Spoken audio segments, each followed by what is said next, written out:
ചോറൂൺ കഴിഞ്ഞ് മലയിറങ്ങരുത് എന്നു പറയുന്നതിൽ എന്തെങ്കിലും കാര്യമുണ്ടോ?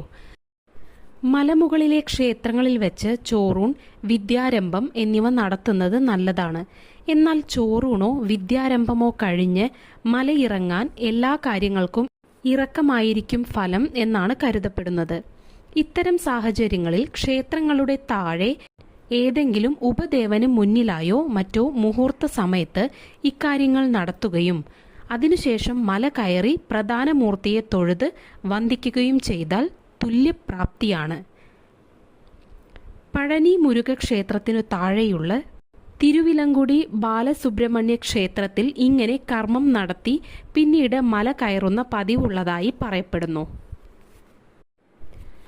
ചോറൂൺ കഴിഞ്ഞ് മലയിറങ്ങരുത് എന്നു പറയുന്നതിൽ എന്തെങ്കിലും കാര്യമുണ്ടോ?